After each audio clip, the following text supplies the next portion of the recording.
الله الرحمن الرحيم. الحمد لله رب العالمين، والصلاة والسلام على سيد المرسلين وعلى آله وأصحابه أجمعين. أما بعد، فأعوذ بالله من الشيطان الرجيم. بسم الله الرحمن الرحيم. والصافات صفا فالزاجرات زجرا فالتاليات ذكرا إن إلهكم لواحد رب السماوات والأرض وما بينهما ورب المشارق. صدق الله مولانا العظيم.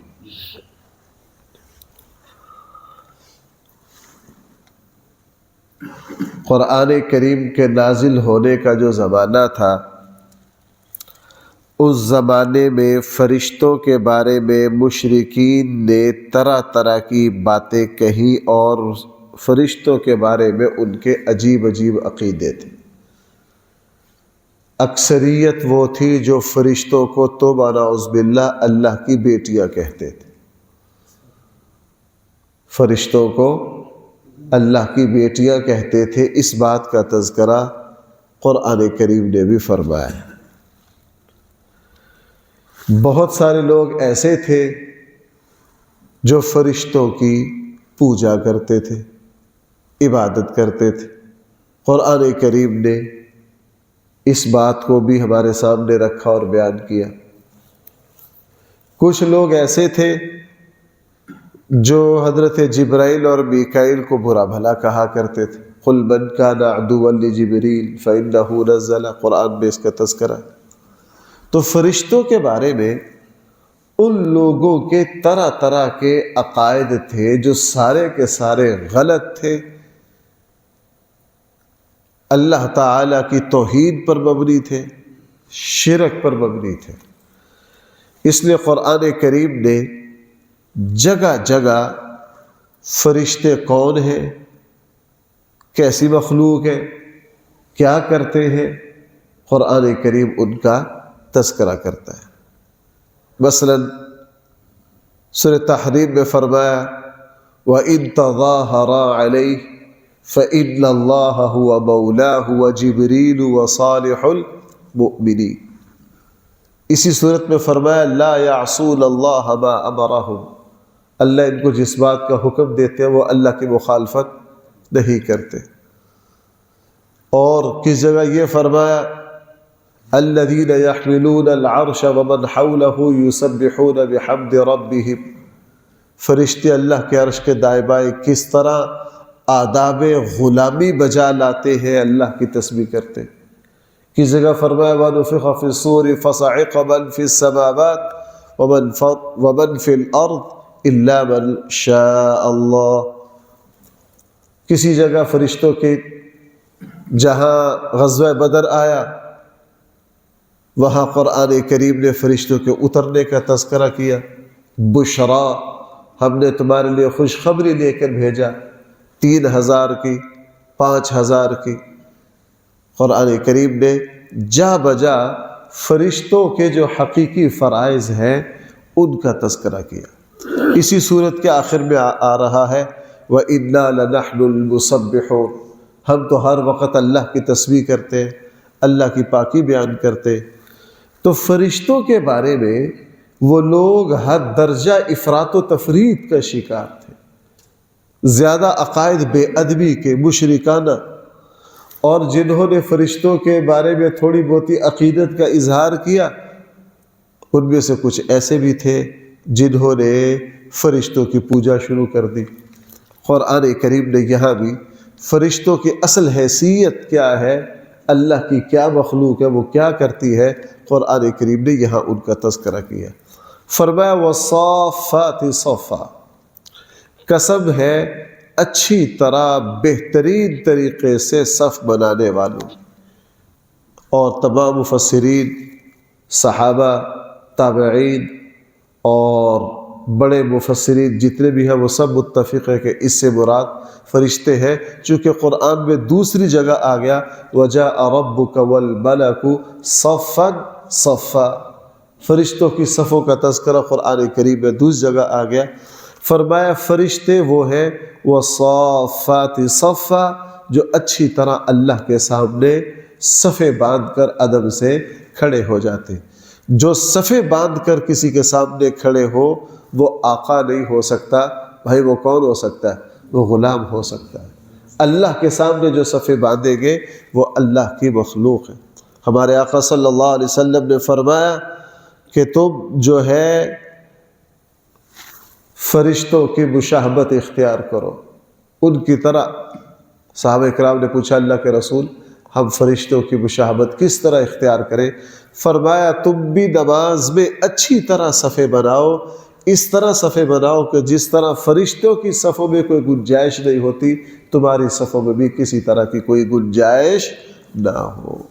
اسی لیے مطلوب یہ ہے، بلکہ حدیث کے الفاظ یہ ہے کہ صفوں کو اچھی طرح درست کرنا خود نماز کی تکمیل کا ایک حصہ ہے۔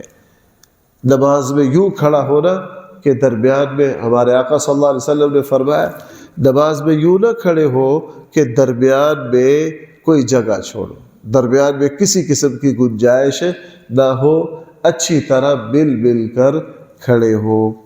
رسول اللہ صلی اللہ علیہ وسلم نے فرمایا اللہ جل جلالہ نے میری امت کو خاص فضیلتیں عطا کی، ان میں سے ایک یہ ہے کہ ان کی صفیں بھی فرشتوں کی صفوں کی طرح۔ بھائی ان کے صفیں بھی، اور دو جگہ مسلمان بہت اہتمام سے صفیں باندھتا ہے، ایک میدان جہاد میں اور دوسرا نماز میں۔ ایک میدان جہاد میں اور دوسرا بھائی کہاں؟ نماز میں۔ رسول اللہ صلی اللہ علیہ وسلم نے فرمایا اللہ نے ایک میری امت کو یہ خاص اعزاز بخشا کہ یہ فرشتوں کی طرح صفیں باندھتے، دوسرا اللہ تعالیٰ نے میری امت کو یہ عزت بھی عطا فرمائی کہ ان کے لیے پوری زمین کو مسجد اور سجدہ گاہ بنا دیا گیا، جہاں یہ نماز پڑھنا چاہے پڑھ سکتے ہیں۔ پہلی امتوں کو اس کی اجازت نہیں تھی، پہلی امتوں کو حکم یہ تھا کہ اگر نماز پڑھنی ہے تو اپنے عبادت خانہ میں جانا ہے۔ آج کل کی زبان میں کہہ لیجئے جنہوں نے سجدہ کرنا ہے بھائی وہ مسجد میں آئیں گے۔ کہاں آئیں گے؟ اس کے علاوہ زمین پر کہیں سجدہ کرنے کی اجازت نہیں تھی۔ آقا کریم صلی اللہ علیہ وسلم کی برکت سے اللہ جل جلالہ نے اس امت پر یہ خاص نوازش فرمائی اللہ تعالیٰ نے کہ پوری روئے زمین ان کے لیے سجدہ ہے، جہاں چاہے بھائی یہ کیا کرے نماز پڑھ لے۔ اور ہمارے آقا صلی اللہ علیہ وسلم نے یہ بھی ارشاد فرمایا اللہ جل جلالہ نے میری امت کے لیے اللہ جل جلالہ نے پوری روئے زمین کو پاکی کا ذریعہ بنا دیا۔ اگر پانی نہ ہو تو بھائی یہ تیمم کر لے، اگر پانی نہ ہو تو یہ کیا کر لے۔ پہلی امتوں کو تیمم کی اجازت نہیں تھی، ان کے یہاں پاکی کے لیے پانی ہی ضروری تھا۔ ہمارے یہاں اگر کسی جگہ پانی نہ ہو یا کوئی بندہ مریض اور بوڑھا ہو، سردی کی وجہ سے پانی استعمال نہ کر سکتا ہو، یا اللہ نہ کرے جسم پر کوئی ایسا مرض اور جسمانی زخم ہو کہ وہ پانی نہیں استعمال کر سکتا، بھائی وہ کیا کرے گا؟ وہ تیمم کرے گا۔ اللہ تعالیٰ نے مٹی سے ہاتھ لگا کے فرمایا لو تمہیں پاکی حاصل ہو گئی۔ بہرحال فرمایا قسم ہے ان کی جو اچھی طرح صفیں باندھ، فالزاجرات زجرا، پھر قسم ہے ان فرشتوں کی زاجرات زجرا جو بڑی شدت کے ساتھ ڈانٹتے۔ بھائی جو کیا کرتے ہیں، ہمارے اردو میں بھی ایک لفظ بولا جاتا ہے زجر و توبیخ۔ زجر ڈانٹنا، جھڑکنا، کیا مطلب؟ فرشتے جو ہیں اللہ تعالیٰ کے اس پورے نظام کو پوری شدت کے ساتھ، پوری قوت کے ساتھ چلا رہے۔ اللہ تعالیٰ کی طرف سے جب فرشتوں کو حکم ملتا ہے کہ فلاں کی روح نکالنی ہے، فرشتوں کو کوئی ڈر نہیں، وہ ایک لمحہ بھی آگے پیچھے ہونے نہیں دیں گے۔ حدیث مبارکہ میں آتا ہے سورج کی حرکت کے نگران فرشتے، کیا مجال ہے سورج کو ایک لمحہ کے لیے آگے پیچھے ہونے دے، ان کی ڈانٹ ہے۔ آپ حضرات کو پتہ، آقا کریم صلی اللہ علیہ وسلم جب معراج پر گئے، براق پر بیٹھے تو براق نے کیا کیا؟ ہاں، بدکا حرکت کی، اور حضرت جبرائیل نے اس کو ڈانٹا، فالزاجرات زجرا، براق کو ڈانٹا۔ جیسے ہی ڈانٹا براق وہی رک گیا۔ اس پوری کائنات کے نظام کو اللہ کے فرشتے پوری شدت کے ساتھ، جس طرح اللہ تعالیٰ کی طرف سے حکم ہوتا ہے، فرشتے اسی طرح اس نظام کو چلا۔ کیا مجال ہے یہاں کے پہاڑ جو ہے وہ اس سسٹم کو متاثر کر دے، کیا مجال ہے سمندر کی لگامیں اللہ کے ملائکہ، اللہ کے فرشتوں کے پاس ہے۔ سمندر کو ہرگز اس کی اجازت نہیں ہے کہ وہ خشکی پر چڑھ دوڑے، حالانکہ پانی بہت زیادہ۔ پانی کیا ہے؟ ہاں، اللہ جل جلالہ نے رزق کا نظام رکھا، سوال ہی پیدا نہیں ہوتا۔ انسانوں کا جو حال ہے نا، ہمارے یہاں جو حسد اور بغض کا جو سلسلے، جو طوفان چلتے ہیں، انسان کا بس چلے کہ دوسری انسان کے لیے پانی بھی نہ چھوڑے، یہ دوسرے انسان کو پانی بھی پینے، لیکن اللہ کی شان، اللہ کے فرشتوں کی قوت کہ ایک مخالف دوسرے مخالف کے رزق کو روک نہیں سکتا۔ کیا مجال ہے کہ فرشتوں کے سسٹم میں یہ ساری باتیں فلاں نے تعویذ کروا دی اور فلاں نے فلاں کروا دی، بندہ خود بگڑا ہوتا ہے۔ بندہ کیا کرتا ہے؟ خود بگڑا ہوتا ہے۔ تو فالزاجرات زجرا، جو فرشتے ہیں وہ پوری سختی کے ساتھ ڈانٹنے والے ہیں، اس پورے نظام کو قابو کیے ہوئے ہیں۔ فالتالیات ذکرا، اور قسم ہے ان فرشتوں کی جو ذکر کی تلاوت کرتے ہیں، اچھی طرح ذکر کرتے ہیں۔ اور میں نے عرض کیا اسی صورت کے آخر میں آ رہا ہے انا لنحن، کہ ہم اس اللہ کی تسبیح کرتے ہیں۔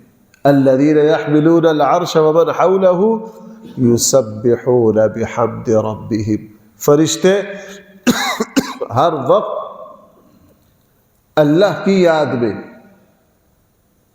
اللہ کی پاکی کو بیان کرنے میں، ذکر اللہ میں مصروف ہے۔ ہمارے آقا صلی اللہ علیہ وسلم جب معراج کے سفر پر گئے، میں بار بار سفر معراج کا ایک پہلو بات مجھے بہت لذت آتی ہے اس سے، اور معراج کے سفر کو ساری زندگی پڑھا، مطالعہ کیا، اور جب اللہ تعالیٰ نے یہ بات اپنے بڑوں کی برکت سے سمجھائی تو اس وقت معراج کا مقصد سمجھ آ گیا۔ معراج کس لیے تھا؟ تمام انبیاء علیہ السلام نے جس غیبی نظام کی خبریں دی، امام الانبیاء صلی اللہ علیہ وسلم چونکہ اللہ کے آخری رسول تھے، اللہ کا فیصلہ یہ ہوا کہ میں سارے نبیوں کو غیب کی تفصیلات وحی کے ذریعے بتلاتا رہا ہوں، اب یہ آخری رسول ہے، ان کو مہمان بنا کر ان آنکھوں کے ذریعے غیبی نظام کی تفصیلات اور اس کا مشاہدہ خود کرواؤں۔ اس لیے رسول اللہ صلی اللہ علیہ وسلم پتہ نہیں کہاں سے کہاں تک غیبی نظام کو سارا دیکھ کر آئے، اور پھر آپ نے خبر دیا، آپ نے فرمایا جب میں آسمان پر گیا تو میں نے آسمان پر ایک بالشت کی جگہ بھی ایسی خالی نہیں پائی جہاں فرشتے اللہ کی حمد و ثنا، اللہ تعالیٰ کی تسبیح نہ کر رہے ہوں، بلکہ حضور نے فرمایا فرشتوں پر جلال اتنا ہے کہ میں نے یہ دیکھا کہ آسمان کے سارے فرشتوں نے اپنے پروں کو ہلایا ہے، پھڑ پھڑائے ہیں، ایک حرکت پیدا ہوئی ہے پورے آسمان پر۔ بھائی یہاں اگر 700-800 مرغی ہو اور وہ حرکت کرے تو ہم حیران ہو جائیں گے سب نے ایک ہی وقت میں پر کیوں ہلائے ہیں۔ فرمایا سارے آسمان پر میں نے فرشتوں کی جب حرکت پھڑ پھڑاہٹ محسوس کی تو میں نے حضرت جبرائیل سے پوچھا جبرائیل یہ کیا ہے؟ تو حضرت جبرائیل نے مجھے بتایا اللہ جل جلالہ کا ایک حکم ان تک پہنچا ہے، یہ اللہ کے اس حکم کے جلال میں اپنے پروں کو پھڑ پھڑا کر اظہار کر رہے ہیں اللہ کے سامنے اطاعت کا کہ اے میرے اللہ آپ نے جو حکم دیا ہے ہم اس کی 100% اطاعت اور فرما برداری کریں گے۔ اور احادیث میں یہ بھی آتا ہے کہ فرشتے جو ہیں وہ دن رات اللہ کی تسبیح میں لگے رہتے ہیں، کسی کا کوئی ذکر ہے، کسی کا کوئی ذکر ہے، کسی کا کوئی ذکر ہے۔ اور اللہ جل جلالہ نے، بھائی یہ بات تو میں آپ سے عرض کرتا رہتا ہوں کئی مرتبہ، اللہ تعالیٰ نے کائنات میں اپنے ذکروں کی شکلوں کو تقسیم کر دیا ہے۔ کائنات کا ذرہ ذرہ اللہ تعالیٰ کی پاکی اور تسبیح کر رہا ہے۔ جس کو جس انداز کی تسبیح دی گئی ہے ساری مخلوق بالکل اسی طرح کی تسبیح کر رہی ہے۔ یہ صرف اور صرف انسان ہے جس کو اللہ جل جلالہ نے پورے کائنات کی تسبیحوں کے جتنے انداز تھے سارے اکٹھے کر کے اللہ جل جلالہ نے انسان کو دے دیے۔ بھائی کس کو دے دیے؟ انسان۔ اب کائنات میں پوری مخلوق بھی جس انداز سے اللہ کی تسبیح کر رہی ہے وہ سارے طور طریقے نماز میں شامل ہیں، قرآن کی تلاوت میں شامل ہے۔ ایک مسلمان جو عبادات کرتا ہے ان سب میں بھائی کیا ہے؟ وہ شامل ہے۔ یہ 3 باتیں قسم کھا کر پھر جو حاصل قسم ہوتا ہے، قسم کھانے کا جو مقصد ہوتا ہے قرآن کریم نے اس کا ذکر کیا۔ فرمائے ان الہکم لواحد، بے شک تمہارے الہ صرف اور صرف بھائی ایک ہے۔ تم فرشتوں کو اللہ کے ساتھ شریک کرتے ہو، تمہارا رب صرف ایک ہے۔ رب السماوات والارض وما بینہما ورب المشارق۔ پھر قرآن کریم نے قسمیں کھانے کے بعد اللہ تعالیٰ کی توحید کا تذکرہ کیا ہے۔ اللہ نے توفیق دے تو انشاءاللہ اس آیت سے کل چلیں۔ الحمدللہ رب العالمین والصلاة والسلام على سید المرسلین وعلى آلہ واصحابہ اجمعین۔ ربنا آتنا فی الدنیا حسنہ وفی الآخرة حسنہ وقنا عذاب النار۔ صلی اللہ تعالی علی خیر خلقہ سیدنا و مولانا محمد وآلہ واصحابہ اجمعین برحمتک یا ارحم الراحمین۔